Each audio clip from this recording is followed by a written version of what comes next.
Hey there, I've got some physics of sound demonstrations for you.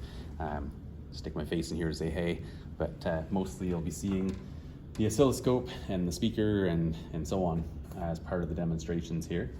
So let's first just look at the basics of how a speaker works. So I've got a sound generator. Yeah, you can see it, the sound generator here.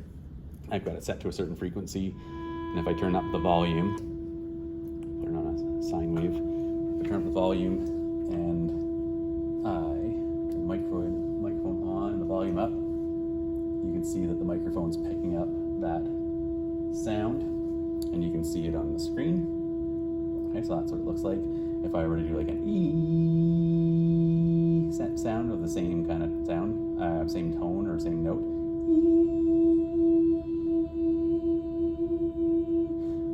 it's a very similar pattern, but then it has extra bits in it because of the extra couple sine waves that are thrown in to make it sound like that. And if I go, turn the volume down a little bit here. Notice the link between volume and amplitude again, as we saw before, but nice sine wave. All right, so just briefly, I want to mention how speakers work. And so in the back of a speaker,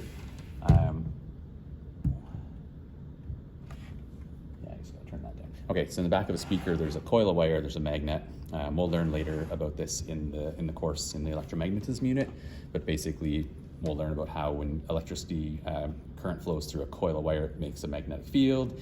And so if you pulse voltage on a coil near a magnet over and over again, it'll actually push and pull on the magnetic fields created. And so basically putting voltages on a speaker, on the coil in a speaker in certain frequencies, it'll make the cone go in and out in a certain frequency, and so we'll hear that frequency. Okay, so that's how this speaker is working, and this is just picking up those voltages that the microphone actually ends up sending to it. And so how a microphone works is it picks up those vibrations and converts them to a voltage, and so the mystery of how a microphone works is a big part of this video. So in order to help make that easy to understand, I have a surprise for you. This is actually a microphone also. Okay? Clearly it's a speaker, but I have it hooked up into a wire, right? Into a wire I have it hooked up to the same way, into this the same way as the microphone's hooked up. And so microphone number one is this. Turn it down, not doing anything anymore. Right? Nothing going on here. I talk, they can tell, sorry, you can't see it if I do that, but the talking here, you don't see anything.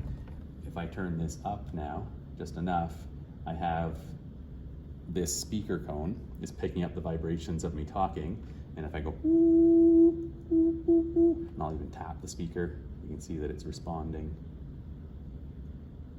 to my taps, but that's this speaker cone picking up the vibrations of sound through resonance, and then the speaker moves. And so what we're looking at here is another classic example of the reversibility of science.